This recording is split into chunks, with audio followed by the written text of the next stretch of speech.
Hare Krishna, Krishna Krishna, Hare Hare.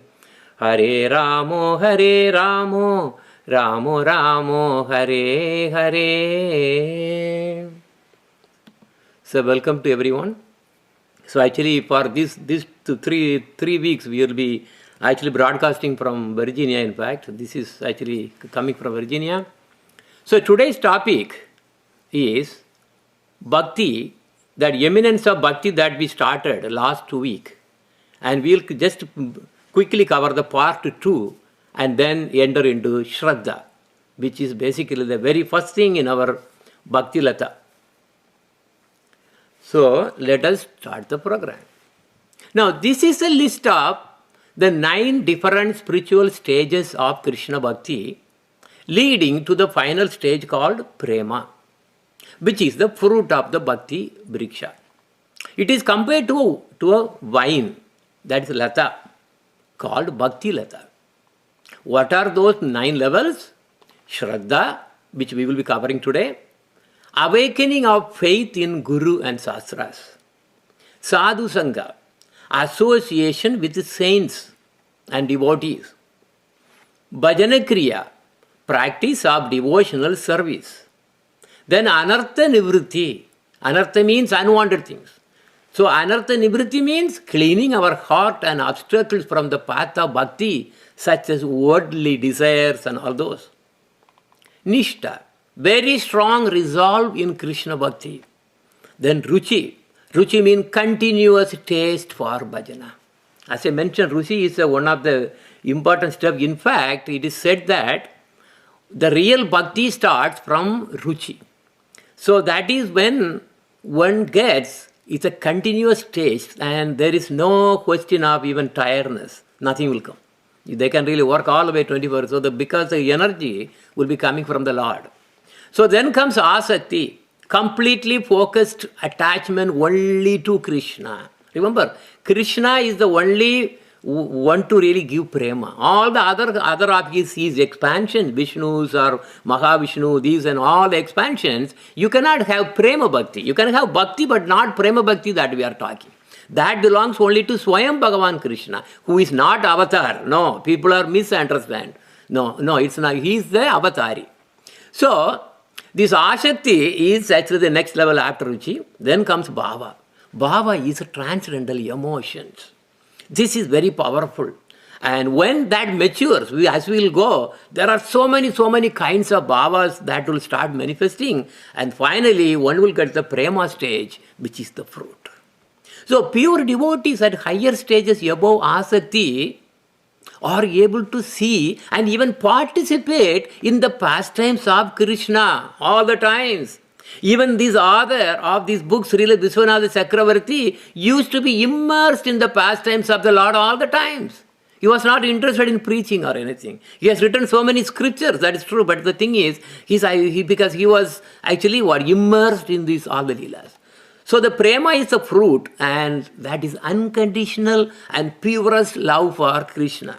Krishna is the only one who can have prema, not anyone else. Bhakti you can have with anyone else, normal bhakti. But prema, when it comes, there is no one except Krishna can take it. Okay, so this is the root of the sloka of this book, and the chart that comes in the book also is over there. So what is it saying?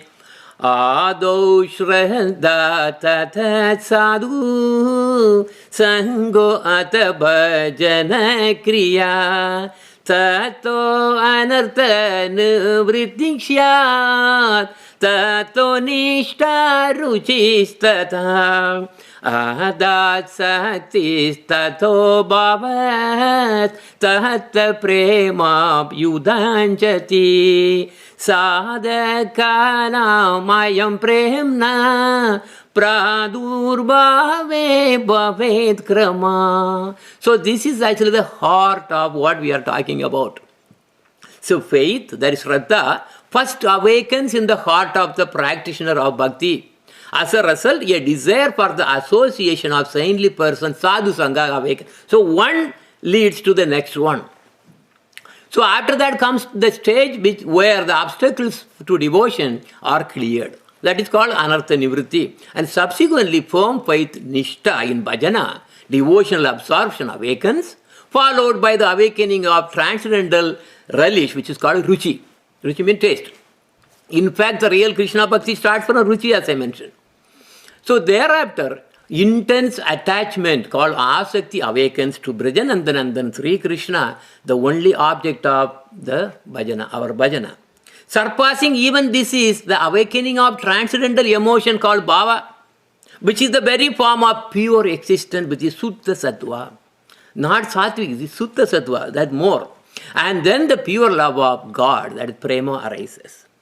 The sequence in which pure loving devotion awakens within the heart of the practitioner of the bhakti is described in this way. So now, let us get into the let us see what we covered in the last class. In the last class, we touched on the independent nature of Bhakti Devi. So as Bhagavan, by his own will, independently he himself comes down, Bhakti also has no dependency. She comes at her own will. Okay? No, so we also saw that in 5a, that is page 63 in the book, without the mercy of Bhakti Devi, no yoga, karma yoga, jnana yoga, raja yoga, no, or even rituals are not going to give any fruit. If the only way, if there is bhakti, then they will get the result. Right? So, also we saw that Bhakti Devi cannot be obtained by any amount of mundane charity. What is mundane charity? Building hospitals, feeding the poor people, building schools, and so on. They are all meant for the norm, for the people. So they are going to take care of the bodies, to live in comfort and happiness, right? Only for this life. Okay, that is why this is called mundane charities. However, then in 4d, that is page 62, we see that if the charity is given for the sake of Bhagavan Sri Krishna, then he gets prema bhakti. Okay, so that is the so what are the examples of such a charity which really is really done for the sake of Bhagavan? Building or helping to build Krishna temples. Why? Krishna says that if one builds a temple for him, where so many souls are really brought in to him, he says, I was talking to Avadut Maharaj, he was really referring to from some scriptures and everything. He said, Krishna will even create a planet, separate spiritual planet for the devotee, and he will also live there with you. But anyway, so that's not important because, we don't want to really get into something Durvaloka or whatever. No, this is higher. So Krishna comes to you when we do something for Krishna. Why? Because you are solving the problems of so many souls so that they won't be born again and again. So you are actually doing a big favor. This is it's a topmost charity. Okay? So Krishna comes to you. Then the second one is giving charity to a Krishna devotee. There are so many Krishna devotees on the street, because they have completely given their life for Krishna and they are on the street. They completely renounce everything. But when we give something or take care of him, that is another main cause producing sukruti. This is superior punya. So this implies that whenever we give some charity, we should ask ourselves if it is given for the sake of Bhagavan or not. But many people think that Naraseva is Narayana Seva or Paraseva. They are completely wrong. So that is a seva, but that is not Narayana Seva or Paraseva. No. Paraseva is to stop them from being born so that there is no difficulty. Again, because being born is the biggest problem. So here we see that Nanda Baba was giving out so much of charity on the Nandotsava day for the sake of Krishna. For whom did he give? Because it's all for the happiness that he got Krishna. So he was giving so much of charity. And on the naming ceremony day for Krishna and Balaram, Nanda Baba again gave so much for charity. For whom? All those are for Krishna. So for the sake of Krishna, all the charities were given. Then one important one is the other charities. When you give, according to Bhagavad Gita, the Lord Krishna is talking about the other charities there too. He says, you have to make sure that you are giving the right person in the right time and the right place. Otherwise, it's not going to give you any result. What the result? Result is going to heavenly planets and enjoy there. That's what that kind of charities will do. They will never give Krishna Bhakti. Krishna Bhakti will be coming only when we give any charity for the sake of Krishna. So there are 4 paths in achieving various devotional goals. What are they? Path of action, that is Karma Yoga. Then the second one is path of philosophy, that is knowledge, Jnana Yoga. Then the third one is path of science, which is Raja Yoga. And the fourth one is the path of Bhakti, which is Bhakti Yoga. Now, what are the destinations of those? The path of action, Karma Yoga, that will give what? Heavenly planets. So, these karmis and also karma yogis, where do they go? They go to heavenly planets. Or sometimes they also go to Paramatma. The yogis, when they do in the yogi stage. And where does the Jnana Yogi go? So the Jnana Yogi is merged in Brahman. That is Brahma Jyoti. That's what they talk about all the time. Raja Yogi is merged in Paramatma. And Krishna Bhaktas will reach Bhagavan in the abode of Lord. So there are different destinations. People, confuse you, saying that, it really doesn't matter whatever you do, all the paths are going to the same place. They confuse you. So the destinations are actually different. We cannot just get into a plane that goes to London and expect that to land in California. How is it possible? They have different destinations. The spiritual destinations are innumerable. Innumerable destinations are there. Even if we take Vaikunta, there are amazing, innumerable, place there. Depending on one's mood, they will reach there.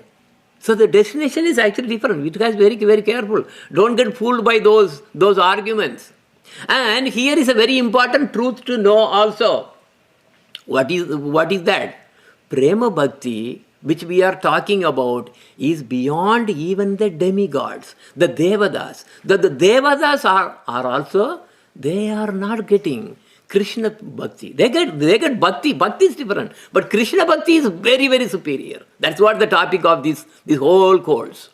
So we see in this book, 5b, that is page 68 to 69, and also in the Srimad Bhagavatam, 11th canto, 20th chapter and 30th sloka, that says, Tasman mat bhakti yuktasya yogino vai mat atmanaha na jnanam na cha vairagyam prayak shreyo bhavet iha.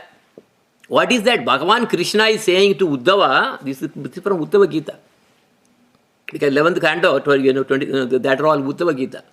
So he says to Uddhava, for a devotee who is endowed with bhakti to me and whose consciousness is situated always in me, the cultivation of jnana, vairagya, all the yogas and everything, and so on, are generally not considered the means of attaining the highest auspiciousness within this all the entire world.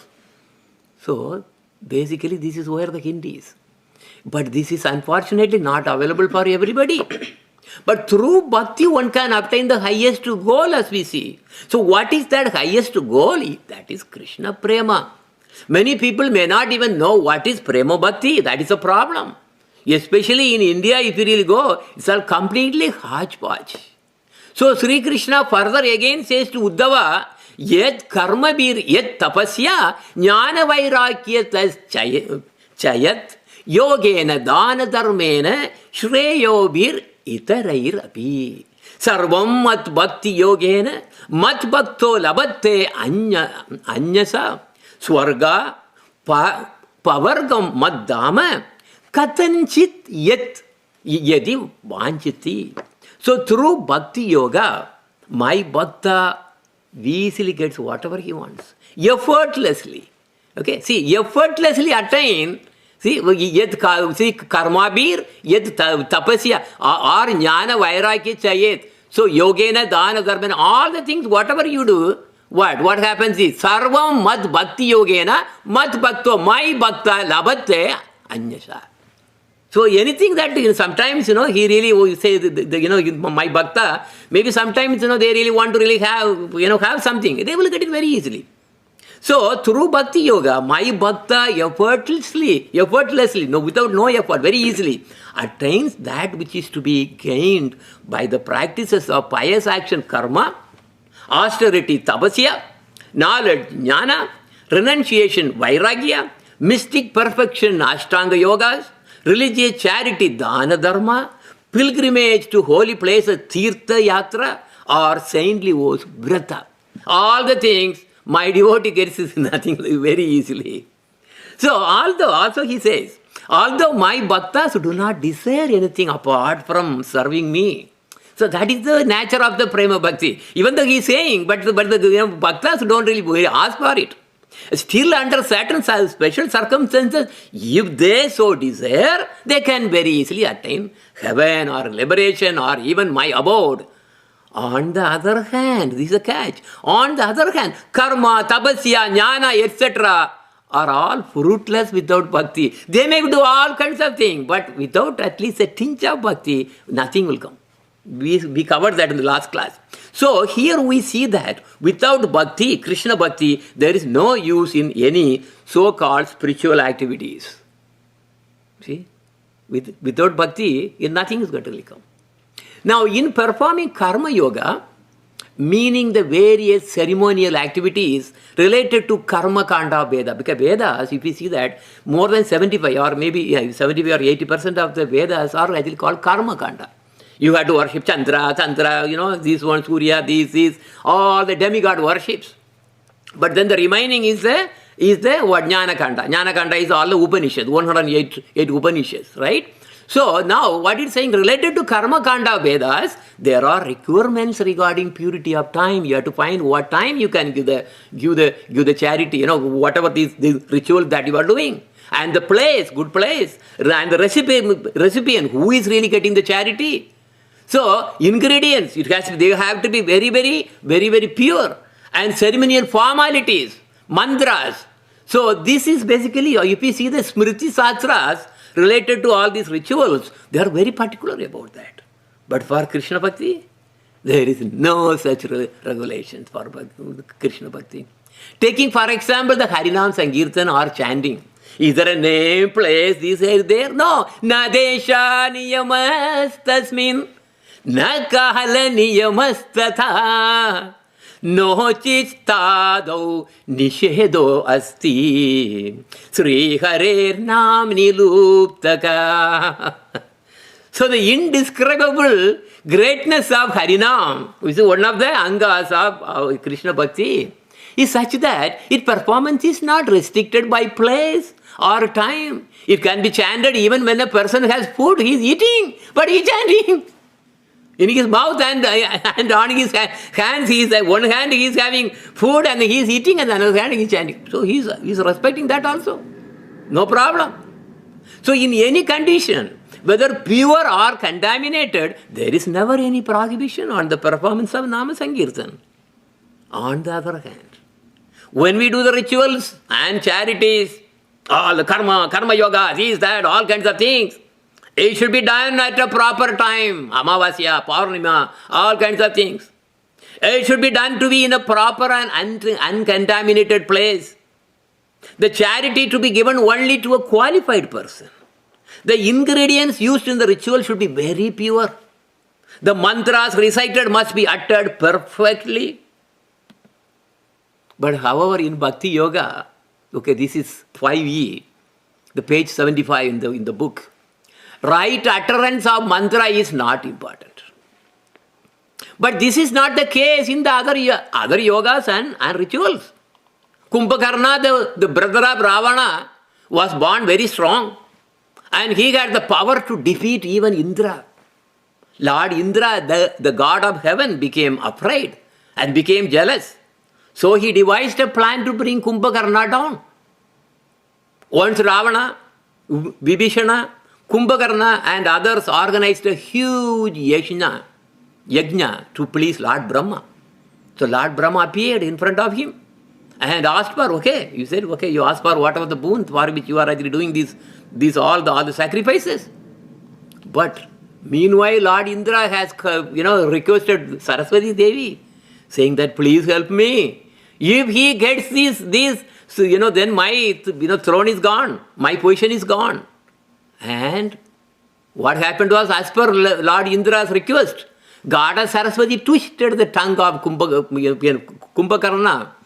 And so instead of asking for Indrasana, the seat of the Indra he was asking for, that because of the twist in the tongue, he asked for Nitrashana. Intrashana and Nitrashana. So he is a Nitrashana. So instead of getting a seat in the seat of, that is the throne of Indra, he asked for, I want a bed for sleeping. Then he was going again. He also wanted to ask for Nirdevatvam, removal of Devas. I want to remove all the Devas so that I can go there and then take the heaven. But instead of asking Nirdevatvam, he asked Nitravatvam. Finished. Instead of asking removal of the Deva, he said sleep. So what he got? When Lord Brahma granted his wish, what was the thing that really came out of the mantra? The wrong pronunciation. And when Kumbhakarna uttered this, his elder brother Ravana soon realized the gravity of this situation and requested Lord Brahma to undo the boon. However, it was not possible. Once the boon is given, that is it, done. It's like you put an arrow, it's gone, and you cannot do anything about it. It was not possible.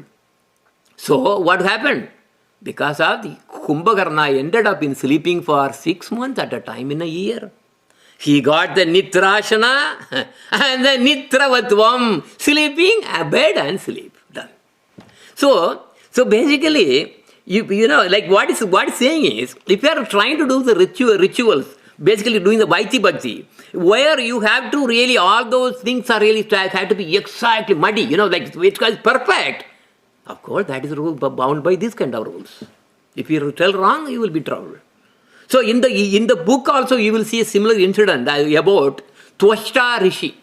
So basically, he instead of actually the Indra Satro. So he said Indra Satro, but he was really trying to say that may the enemies of Indra increase. That was the idea. But the thing was, it really, we did the opposite effect because of his wrong pronunciation. I think he was purposely doing it actually in that book, if you really see that. So idea is, your mantra should be very perfect for anything other than Krishna Bhakti Yoga. Krishna Bhakti Yoga.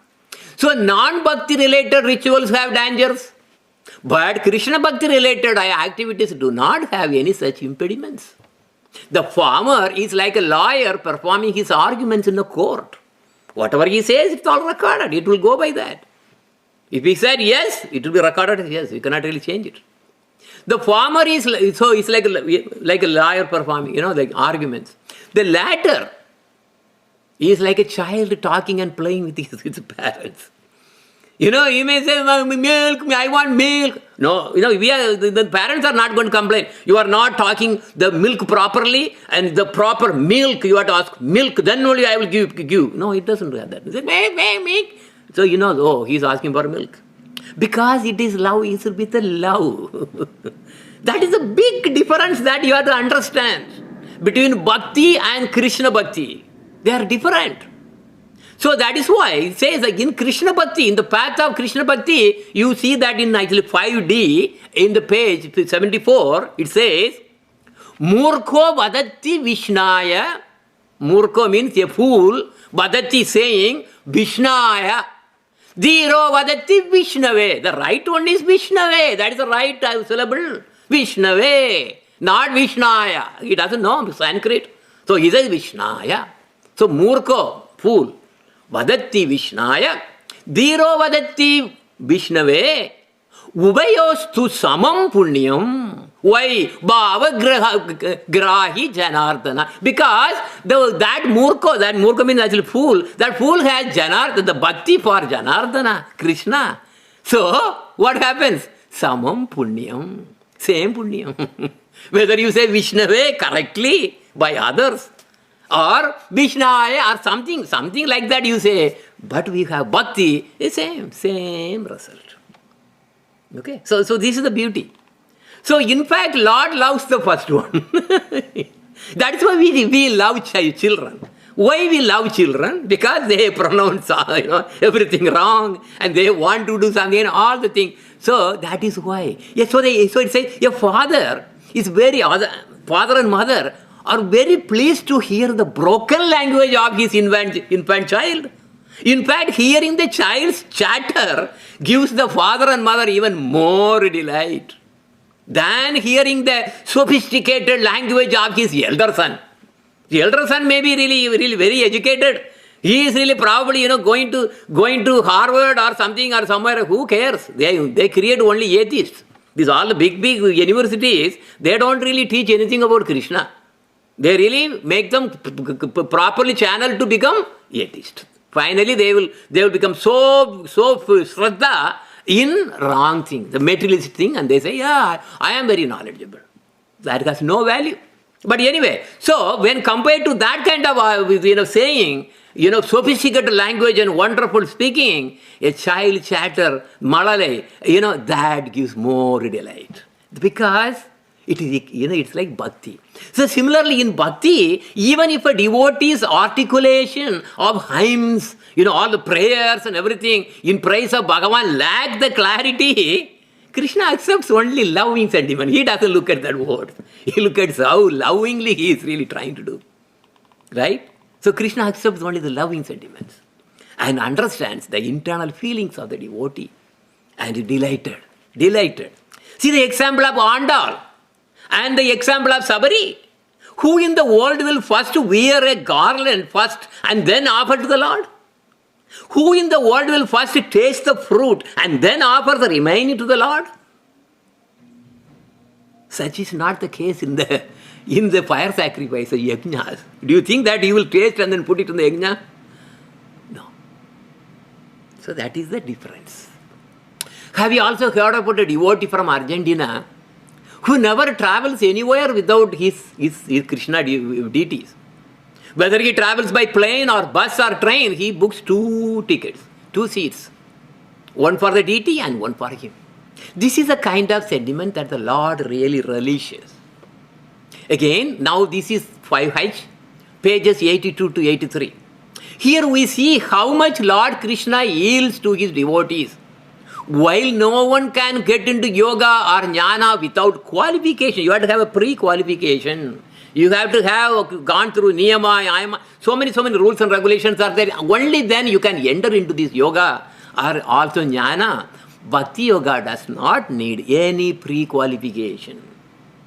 Now see the pinnacle of Krishna's mercy. Okay? Here he is giving a blank check. Apiche suduracharo bhajate mam ananyabhak. Okay? That means unconditional love only to me. Okay? Ananyabhak. Bhak means bhakti. Shahadurye vasamantavyaha samyak vihyavasito hi saha. He says, even my devotee, who? What kind of devotee? Ananyabhak. He doesn't worship anyone else. Only me. Everything is only me. Even if he happened to commit the most abominable action, most abominable, he is saying, if he is engaged in devotional service to me, yes, bhajate mam. Bhajate mam means devotional service to who? Mom. What is that? Ananyabhak means only to me, mom. He is to be considered the saintly person. Saintly because why? He is properly situated in his determination. Look at how Krishna is coming down to give a blank check now. He is giving a blank check. Is that even if his devotee performs abominable action, he is Ananya Bhakti, Ananya Bhak. So if he has Ananya Bhakti, then still he is a saint. He is a saint. So here the phrase Ananya Bhak is very significant.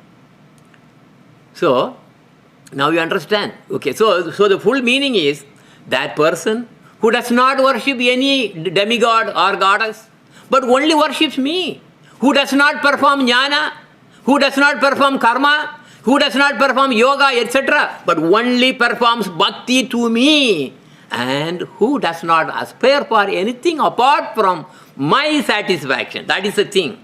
Not because we are having bhakti because I want to be happy. I want to get this and that. No, not that way. But it is to make Krishna happy. And that devotee, in fact, should be acknowledged as a sadhu or pure bhakta. Even if he is affected by degraded behavior in the form of violence, adultery, anger, theft, and so forth, but he is for him only me. He is only. So, actually, the fact is that devotee, that kind of devotee, will never commit any abominable actions. No. But now comes to 5K, page 88. Krishna Bhakti is superior to any kind of moksha. There are 5 kinds of moksha. People are really desperately going for moksha, moksha, moksha. You won't believe on the Vaikuntha Ekadasi how much crowd is there.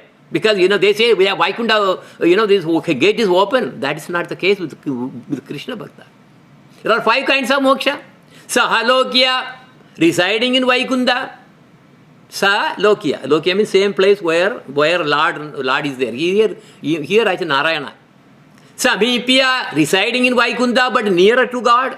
Okay, you are there in the city, somewhere in the city but not the neighbor. Saharupya, you have the same opulence, same form as the Lord. Saharshti, Sarupya means same form. All the 4 hands, everything. Sarshti means opulent. All ornaments and these and powers and everything. Sarshti. Then Sayujya means merging into Brahman, effulgence of the Lord. But Krishna Bhakti transcends and all these kinds of mokshas. That is why Krishna Bhakta never asks for any moksha. In fact, for a Krishna Bhakta, when he really leaves the body, the Mukti Devi herself becomes a maid servant asking to the devotee, "Oh Prabhu, how can I serve you? What kind of Mukti that you want? I can actually give it to you." But what does that Krishna Bhakta says? You go away. I don't want to see you. The devotee does not want her to even come closer near her. Lakuta. Okay, that's what, there's another sloka there on that. Okay, now, in 5K, 89, page 89, there are 3 kinds of jnanas are described. Okay, everybody is talking. Some people argue that without jnana, bhakti cannot be developed. We see that so many, like Bhagavad Gita, they are written these like this. The only thing is you have to have jnana, then only you can have bhakti. No! Srila Vishwanath Chakravarti actually refutes this idea. He mentioned 3 branches of knowledge, jnana. Tat padartha jnana, knowledge about Bhagavan. Knowledge of the intrinsic form of the absolute truth, Sri Krishna, the object of worship, transcendental knowledge that Parabrahma, Sri Krishna possesses a beautiful spiritual form. That is what the Tat Padartha Jnana is all about, his form and Leelas and everything. So he is of course Sachidananda. So this also covers the knowledge about his unlimited beauty, his Madhurya, and all the qualities and pastimes and unlimited kindness. This jnana also refers to all of his other qualities, like his affection for his devotees and all those things there. So, he is Swarupa Sakti, Maya Sakti, all the things. Okay, so that is one jnana. What is also called? Tat Padartha Jnana. Then the second one is Tuam Padartha Jnana, knowledge of the Jiva. So, the Jiva is what? We are all the part and parcel of the Lord. So jivas are part and parcel from the Lord only. Jivas are spiritual and cannot be cut or withered by wind or rain or by heat or cold. I mean, we see that in the Bhagavad Gita, chapter 2 a lot, right? Jivas have no beginning, no ending, no real birth, no death, but eternal. These are all Tuam Padartha Jnana, knowledge of the Jiva. Then the third one is Sambandha Jnana, knowledge of the relation between Bhagavan and the Jivas. Jivas are his eternal servants. Sri Krishna is infinite and the Jivas are infinitesimal, very atomic, right? Anuchit. So Sri Krishna is a controller of Maya, but the living entity is controlled by Maya and so on. So these 3 jnanas, when you have bhakti, he gives jnana. In Bhagavad Gita he says that if one has bhakti to me, I will give whatever the jnana that he needs. So their argument is completely wrong. So jnana is not necessary to really have Krishna Bhakti. Absolutely not necessary. So Krishna Bhakti does not require jnana. Jnana Vairagyor Bhakti Praveshayo Bhayogita Ishat Pratamam Yevati Nangatvam Uchitam Tayog. This is Bhakti Rasamrita Sindhu. When knowledge or jnana and renunciation, vairagya, are in fact, if it is favorable to bhakti, that is okay. There, okay, then it is accepted. But after a person has set up on the path of bhakti, jnana and vairagya are no longer necessary. No. When one is getting into bhakti, however, then forget about jnana and vairagya. They have no significance at all. So they are never the limbs of bhakti. So jnana, vairagya, yoga, these karma, they are all part of the bhakti at all. So we also read an incident, we used to, I have mentioned, that when Lord Chaitanya Mahaprabhu visited Sri Rangam, there he met a devotee who was trying to read Bhagavad Gita every day. But he, due to his sunya jnana, jnana means this jnana is, those jnana, how to read Sanskrit and all those. Because of his lack of, the Sanskrit knowledge, he could not utter even a single word correctly. But he was reading every day. He comes to the temple, in front of the temple, sometimes even holding the Gita upside down, whatever it is. But he always will be reading the Bhagavad Gita every day. At certain time, he will come. And because of the way he was really trying to utter the different verses, all wrong. People around were making fun of him. So for them it was a daily amusemental soap opera. So they come every day at that time and then come and laugh and laugh and laugh. So that is their TV that time. But while he was reading, he was crying. He was always crying. And Lord Chaitanya Mahaprabhu, when he happened to be there, he saw this devotee was reading all kinds of everything wrong, but at the time he was crying. So he approached him. He asked, why? What is happening? What are you trying to do? And then why are you crying? He said, my Guru ordered me to read Bhagavad Gita every day. But I have no knowledge. I don't know how to read.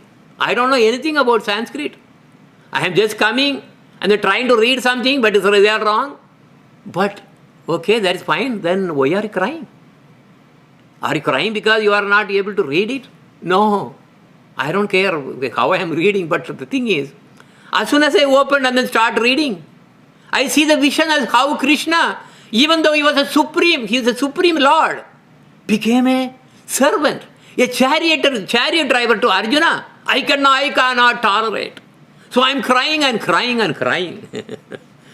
So Lord Chaitanya Mahaprabhu embraced that devotee. Just getting embracement from Chaitanya Mahaprabhu is not easy. He said, indeed, you have the great and highest jewel of bhakti. That they don't have that. You followed your Guru and got the treasure, which is Krishna Bhakti. So, for bhakti, there is no jnana required. However, he said, Chaitanya Mahaprabhu guarantee, look at here, you have got the bhakti. Whereas they don't. So, however, there is a warning also is actually given here, right? After one enters the domain of bhakti, and later he tried to read and then master all kinds of shastras, this and everything, jnana and vairagya, that will make your heart hardened. This is a problem to watch out. If you are really in the bhakti marga, you give only necessary importance to all those. Not too much going in and trying to conquer and then I have to know this many slokas so that I can really make a show of this and that. Then your heart becomes hardened, your bhakti will be again fading. This is very important. Now comes to in the book 5K, page 94.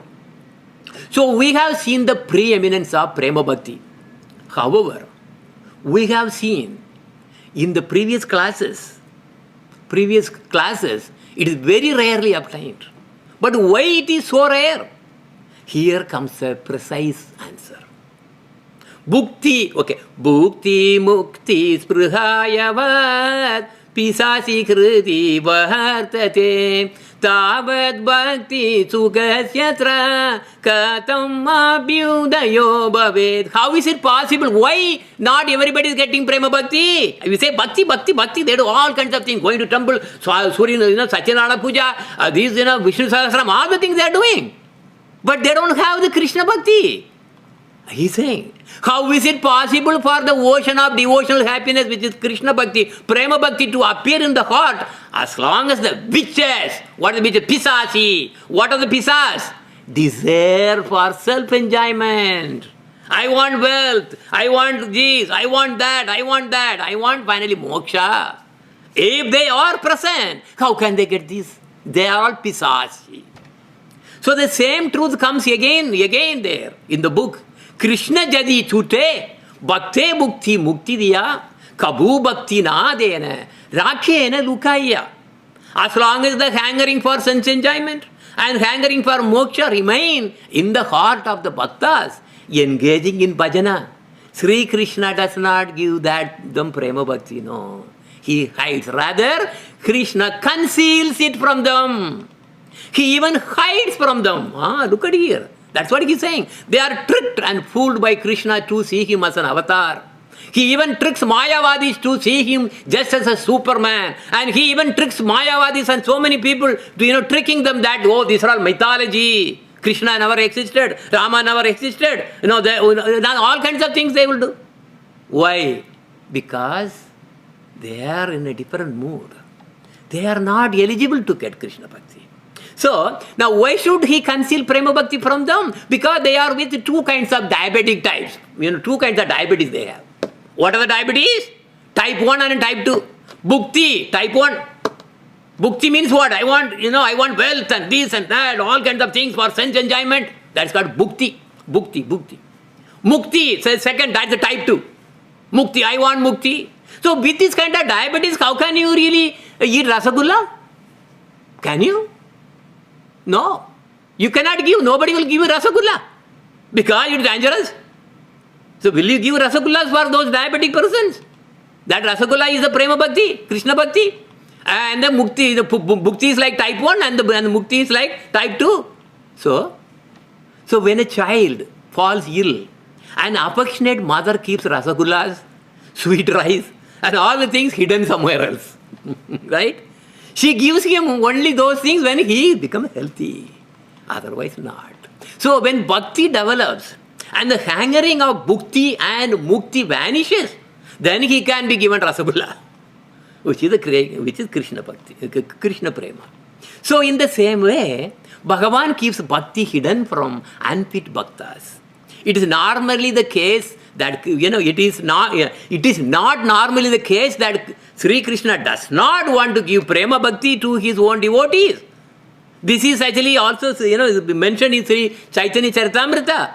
And Anyakami Jadikare Krishnera Bhajana Namagileha Krishna Tare Dena Swacharana. If those who long for something other than bhakti, bhakti perform bhajana of Krishna, Sri Krishna grants them only what? Service. Okay, you do service to me. All right. Okay, all right. So to his divinely graceful feet, even without that further they don't have to ask. But the Prema Bhakti, no, he won't give. Because when he gives Prema Bhakti, that devotee can even control Krishna. That is the quality number 40 of the 64 qualities of Krishna. Now comes here, 6a. Okay, page 106. So far we have seen the preeminent position of Prema Bhakti. And Srila Vishwanath Chakravarti Thakur has said that Bhakti has no dependency but manifest only by her own will, free will in the heart of the really qualified, the heart of the qualified Bhaktas. Now in also 6b, page 111, he concludes with this truth. Only those with matured intelligence will seek Krishna Bhakti.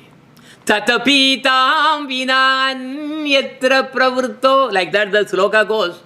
If we see that a person retains any inclination towards processes other than bhakti, suppose devotee is really have inclination that he is looking for something else other than Bhakti, Krishna Bhakti, that means we have to understand his intelligence has not fully matured yet.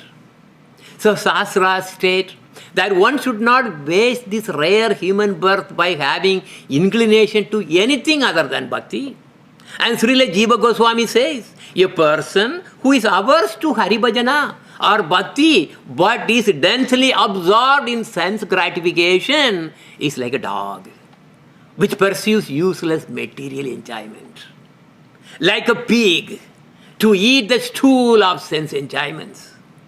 So this is like also like a camel who abandons soft mango leaves which are like Krishna Bhakti, but happily choose the thorns of material sense enjoyment. What is the enjoyment? When you are choosing, when the camel is actually he's thinking that, I am getting some juice out of it. What is that? It is its own blood is really coming out because of the thorn. He thinks that he is really getting juice out of it.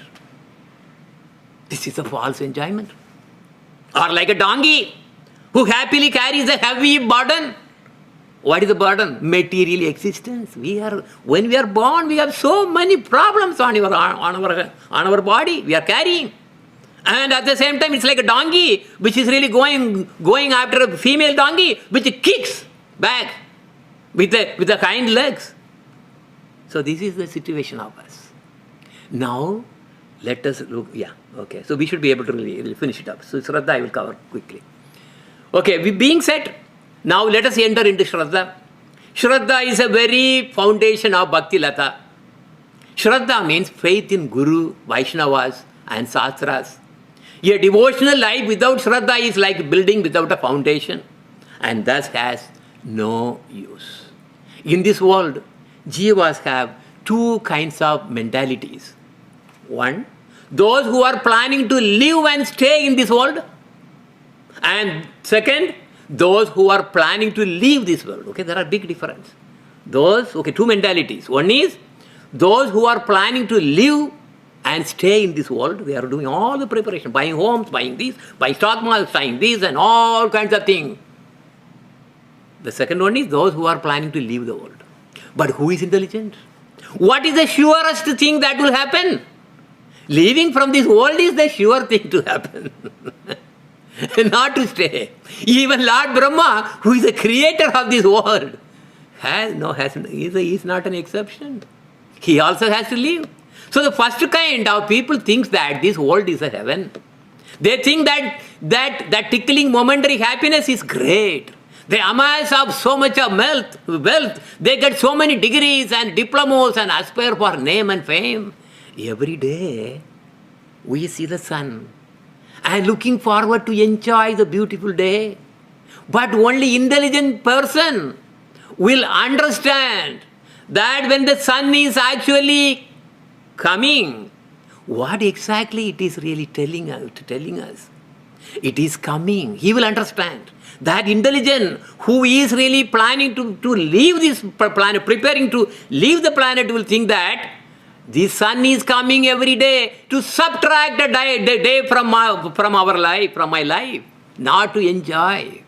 These intelligent jiva think that this world is like a moment in our lives, that we have so many millions of billions of lives that we have gone through. They believe that there is a higher purpose of life and a higher destination. They have firm belief in that, and that is a great qualification they possess.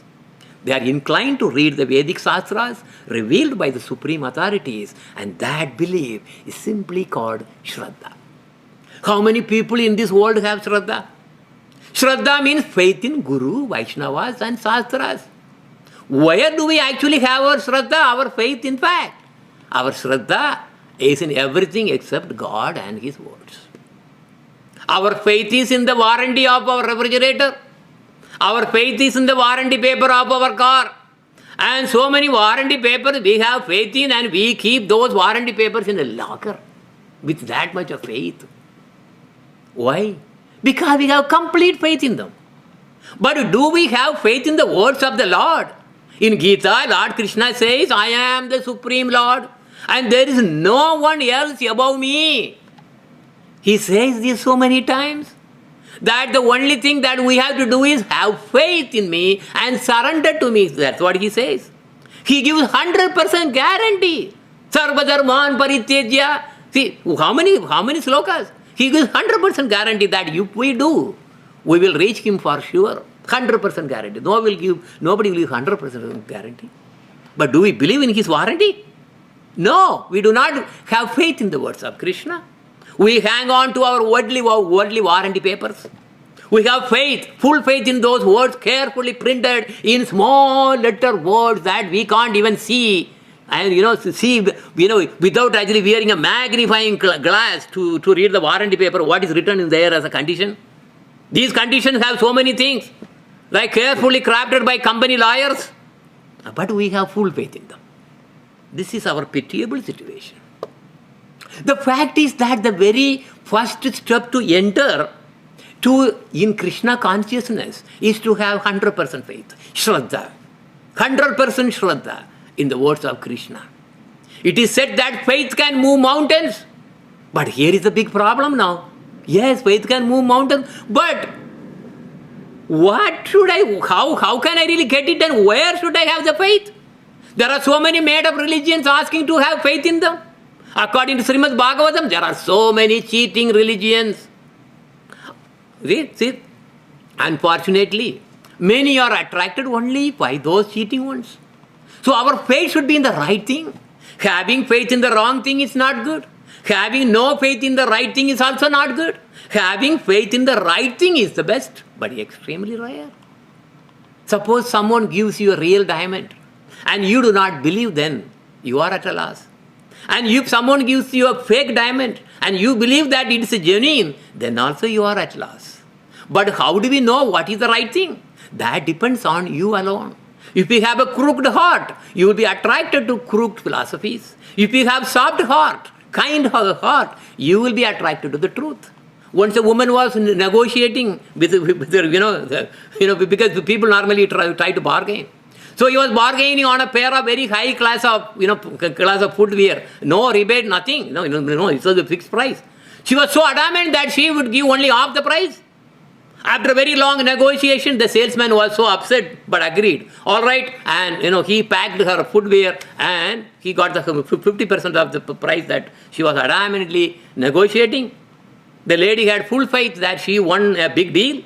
When she went home and opened the box, there was only one shoe instead of a pair. So this is only a crude example of about the mentality that I am talking about. Crooked mentality will not understand the truth and will not bring one closer to Krishna. We want to be cheated, and we also want to cheat others. Now all the business, look at it, without cheating, nobody can run the business now. So we get what we are worth. Shastras repeatedly says that Sraddha is the very important foundation. It is the foundation. With that foundation, we can construct a solid house called Bhakti. Stronger the foundation, taller the house we can, and big with the tall house that we can build. So if one has a very strong faith, he is the most fortunate. However, there will be so much challenge. As we go on further in this book, we will see that there will be so much of challenges that will come. They are like the strong winds and hurricanes. So many doubts will come. So many people will confuse you. Even your own mind will come as the enemy to you to knock you out. Try to knock you out. People may even tell you that the Shastras are mythology. They have no idea about spiritual dimensions that their brains cannot grasp or understand. Sraddha is the firm conviction and very foundation. Sraddha sabde Vishwasa kahe sutridha nichaya Krishna bhakti kaile sarva karma krita haya. So the first line says, Sraddha is the firm conviction and the root of our faith to render transcendental loving service to Sri Krishna. By this, all one's obligations are accomplished. That is the first one. The second line is saying, is this a test to see whether we have Sraddha or not? If one develops unflinching faith in the philosophical conclusions that without Krishna Bhakti, my life is absolutely useless, if a person says, then he has Sraddha. Okay? So what is the bottom line? If we think that without bhakti our life has no value, then we have Sraddha. That is the very seed. That Sraddha is the very seed of the Bhakti Lata. Now let us proceed there. That, we got the seed. Now onwards, throughout the course, we will be talking about the Bhakti Lata that grows from the seed. We also discuss about that in the introduction. Please recollect that for the Bhakti Lata to sprout from the seed and grow, we need a fertile soil. That fertile soil is the field of the heart. So the Sraddha is in the heart. And the field of the heart is the fertile sand. If our heart is hard like stone, Bhakti Lata cannot even sprout. It does not matter how much water we pour. That stone is, that seed that you put on that is not going to, that stone is not going to sprout. But it will have no effect. So the tree of bhakti can flourish only when it has strong root. Strong root. Stronger and deeper the root, the taller the tree grows. So only the faithful are eligible for bhakti. Sraddhavan janahaya bhakti adhikari uttama matyama kanishta Sraddha anushari. So what it is saying is, this is an important sloka, what it is saying is, only the faithful persons are eligible candidates for bhakti. Yeah, so you see the diagram also there. According to the measure of their faith, devotees are graded as Uttama Adhikari. Uttama means top, exalted. Or Madhyama Adhikari, intermediate. And Kanishta Adhikari, neophyte. There are three kinds of devotees thus. One is exceptionally conversion in scriptural topics and endowed with unflinching faith as an Uttama Adhikari. He has seen, he has realized the Krishna in his heart. Such a person can deliver souls engrossed in the worldly life. And second, one who is not expert in the spiritual subjects but is wholly faithful is a Madhyama Adhikari, and he is also fortunate. And third one is one whose faith is pliable, that means shaky, is a Kanishta Adhikari. These are easily shakeable. Gradually, by association with the exalted devotees, the Kanishta and Madhyama Adhikaris also become Uttama, the first class devotees. So Shraddha means awakening of firm faith in Guru, saints and Shastra, and desire for doing spiritual sadhana. Shraddha comes in two ways. One, naturally awakened, swabhaviki, and second, induced by someone else, bala purvaka upadita. Okay, these are the two kinds, that the Shraddhas, two sources that are coming. So, swabhaviki means naturally coming, born. And bala purvaka utpadita means induced by others. How somebody is actually giving a lecture in a Shravana Guru, he is really talking about philosophy, Krishna Katha, Hari Katha, then Bhajana Guru, he is singing about Krishna bhajans and everything. So that also induces. So first one, Swabhaviki, that is Shraddha naturally manifested. How does it happen?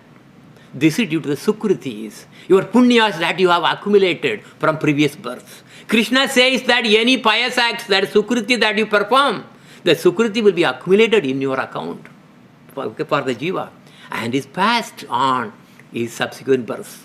So due to this, when a Jiva is born, right from the beginning, it develops faith in God and devotion.